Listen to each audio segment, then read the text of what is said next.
That lady over there. When you were younger, did you watch Tiswas or Swap Shop? I watched them both. You watched them both? Well, not at the same time, because they were on together, weren't they? Yeah. Yeah, but, you know, I could alternate channels. That's what you did? Yeah, well, it was a long time ago. And actually, I don't think we had remote control then. Yeah. But what we did have, I've never told you this, what we did have... We had black and white telly for ages, and then we finally got a colour telly, and it had like, I don't know, you really get these anymore because of remote controls, but we had touch tone things, whatever they're called. Touch tone is wrong, but you just had to literally touch it a tiny bit, and it would change channels. And my younger brother was once watching the telly, and he sneezed really violently. It changed channels. And I thought, what are the chances of that happening? I used to like Tiswas, actually, a lot. Do you remember Bob Carroll's views on it? No. Yeah. Someone actually did a spit. And didn't he used to work with your little brother? Yeah. Well, he had this thing. I remember because he did spit the dog for a while. He didn't know this. He did spit the dog, but then he did have something called cough the cat. Do you remember that? An utterly rubbish version of spit the dog that didn't work very well. And then I think he did bronchial asthma the antelope. Yeah. Any other questions at all? That lady there. How many goals do you think Chelsea are going to beat Arsenal by at the weekend? Well, to be honest, none. I think we're going to lose. I think we're going to lose. But let me tell you something about that. I'm probably not supposed to say this, but I haven't got tickets at the moment to that, right? And one reason I haven't got tickets is I know the Arsenal's vice chairman, who's a bloke called David Dean, right? And he always gets me tickets normally for Arsenal games, but I've fallen out with his wife. This is true, right? Who's a woman called Barbara Dean. And this is what happened. Completely true story, right? Okay? This is what happened. Did you get my solicitor? I went to the World Cup, right? I went to the World Cup in Japan, and I was at the England-Argentina game, and this is completely true. I was sitting there, it was me, by my side there was a photographer, then Barbara Dean, right? And then next to her was Nancy Del Olio, right? Where was Tony the Tiger sitting? The other side of Nancy Del Olio, obviously. Anyway, you could tell them apart. Anyway, as you'll remember, David Beckham scored a penalty. At which point I turned around, I saw Nancy Del Olio, I gave her a big hug, and the photographer took a picture of it, right? Come off time, I went for a piss, I came back, and Nancy Del Olio says to me, "Oh, Barbara is very upset with you," because she talks like that, right? And I said, what? And I looked over, and Barbara Dean's like this. She's like not looking at me like this, right? And I said, "Oh, Barbara, what's wrong?" She said, "Oh, you knocked me over." She's from America, and I can't do that accent, right? But she said, "You knocked me over." So you said you were sitting down. Was she No, sitting down? No, when we jumped up. Oh, she jumped up as well. Yeah, I'll come to that. I'm sorry. Sorry, I'm getting overexcited. She said, "You knocked me over." And I said, "Did I?" And she said, "When we scored the goal, you knocked me over." And I said, "Oh, I didn't know, so I'm really sorry." And she said, "Yes, you did. You did it deliberately." And I said, "Well, why would I know you're from Arsenal and all that, but why would I want to do that?" And she said, "Because you were trying to get a photo of you and Nancy, right?" No. And I said, "Thank you very much." That's exactly what I thought. I thought, "Nancy, what are you talking about? We just scored, right? I was just jumping up and down, didn't know what happened." And she said, "Well, you hugged Nancy, why didn't you hug me?" Right? And I said, "Because you were on the bloody floor." Oh, the watershed. You know, the watershed, the idea is that you can't be there at 9 o'clock. It's nonsense as well, because kids start swearing at about 4 now, don't they? Yeah. I mean, I've got an 18-month-old baby, but... She talks. She does talk. She said a swear word yet? She did actually say shit the other day. The trouble with that is that I dropped something, not on her head or anything, but not her, I would say. But I don't know, I went, "Oh shit," and suddenly this little baby's going, "Oh shit." Smiling. And the thing is, it's really funny. So you don't want to say, "Oh, don't say that," because it's, it's always, in fact, you want to get people round, say, "Listen."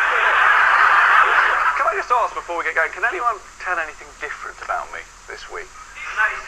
New trainers, dodgy jacket, new glasses. Thank you. People, you don't look at me, do you? Every week I wear the same glasses, and this week I'm wearing a pair of different glasses.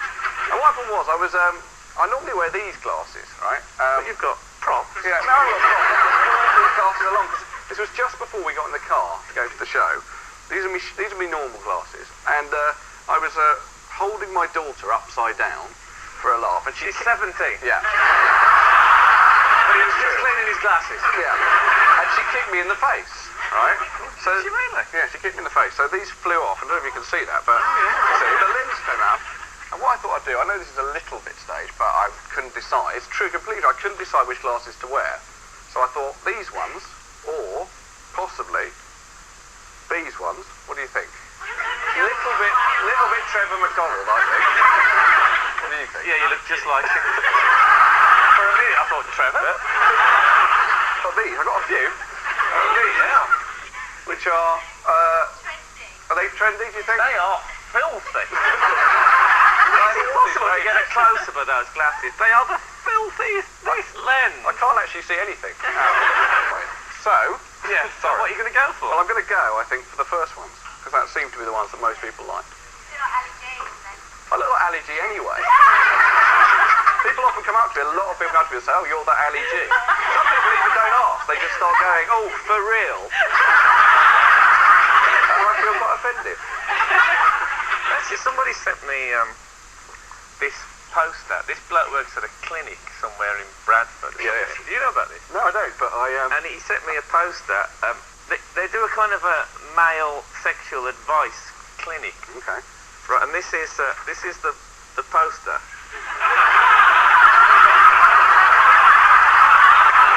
Look at the face again on that. What I really like about it. I'll tell you something about Johnny Vaughan, though. No. Charity. This is something completely different, but he doesn't like this talked about, but I think it's a very interesting thing, right? Is that he'll kill me if this goes out. If this gets any laughs, we have to put it out. If he kills you, he'll have to go back to prison. Johnny Vaughan has got this special skill whereby if you show him like a box of matches or something, he'll look at it, and he'll go like that, and then he can go 38, just without counting them. He can look at them, or like a bowl of tomatoes. So are the 38? Yeah. No, that's not I could do that. Yeah, no. If you count them, there are 38. Because I did it once with a tray of sausages. I did do it with a tray of sausages. I was doing the big breakfast, and there was a tray of sausages in the canteen afterwards. I said, "How many sausages in that?" He went, 27. I counted them, and there were 27. Did people eat them after you'd counted them one by one? Well, I didn't make them dirty by counting them. How did you count them then? Didn't you Like have to this: pick them 1, 2, 3, 4, 5, 6, 7. And he was correct. Eh? He was correct. Yeah, he's correct. Eh? This is probably very politically incorrect of me, but when you see people in the third world wearing glasses, I always think, are there opticians in the third world? And people go there for eye tests and all that. There'll be second-hand glasses that come over from Oxford. Eh? Yeah, you take your old ones in and people I don't, I just try different ones. I don't, I just keep mine and bring them out on this programme. What about if Elton John sent all his glasses out? Yeah. So there'll be people sitting in the desert now with great big star glasses. Yeah, that'd be fantastic. Yeah, they'd get no money then, because when they had like the comic relief films and there's people sitting there in great big... They haven't eaten these people for ages, and the camera pans across, and they've got great big Christopher Piggins glasses. Yeah, on. big platform, big silver platform. He's going to give us platforms as well. Yeah, he's going to give him them a whole costume. Oh, that's very good of Elton. But you wouldn't get, if you saw him in big flashy glasses like that with the lights going off and maybe, dollar signs, you'd think, well, I'm not saying, they don't look like they need money. No. Yeah, all right, spending it on them bloody glasses. Any other questions? Let's ask this bloke. What do you think Robin Cook should do with himself now? What Robin Cook should do with himself? I know what he should do with He's himself. not doing that. He's sucking a lemon. Yeah, That's what he's been doing. Did he for have the a last 30 lemon years. just before that speech? Speech is coming up, Robin. Oh, hold on a minute. Now, I've been in this documentary. He's Scottish, isn't he? Is he Scottish? Not Scottish, is he? Robin Cook's Scottish, isn't he? You listened to his whole speech. Frank, you never listened to anything political. Not interested. Actually, listen to Robin Cook's whole speech. Said to me, it was one of the best speeches I've ever heard in the House of Commons. Didn't notice that he's Scottish.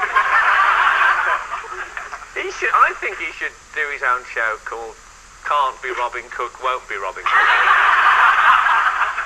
In which people come on and have a go at being Robin Cook. Or could you do one called Ready, Steady, Cook?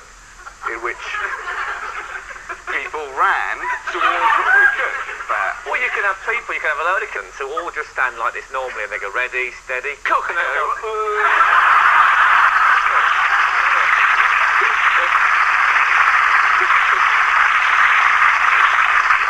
I can't see it be half an hour. I'd watch that. And there'd always be one person who didn't do it, and they'd say, oh, sorry, can't cook.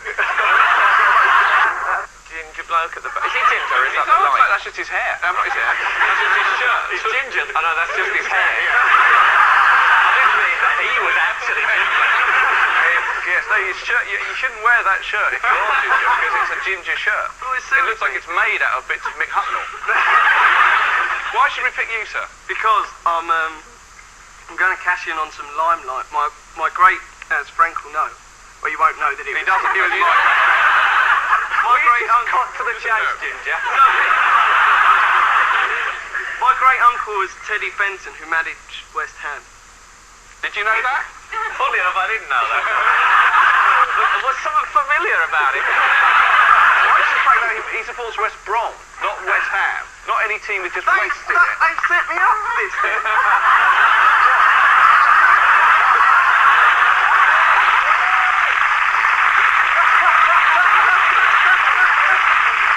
They told you supported West Ham. Yeah. I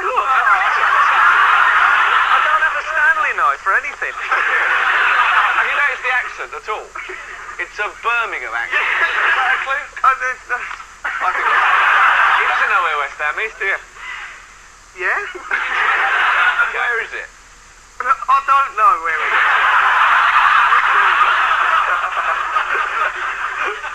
Shall we do a song? Yeah, let's do a song. Right. What number? No. I'm going to say bloke in the black shirt. Bloke there, yeah. 5. Okay. 5 it is. I only want to be with you. Haven't we done this before? Yeah. Now, Charlie, I'm going to let you choose. It's just easier than having the crowd screaming stuff out. Let's say we went to war in the first place. So, green or purple? Green. Green. And if you have to pick a number between 1 and 20.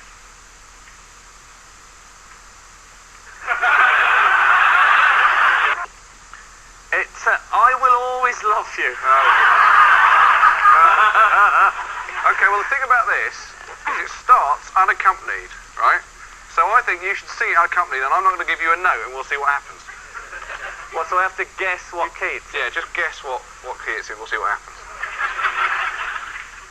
If I should stay, I would only be in your way. So I'll go, but I know I'll think of you every step of the way.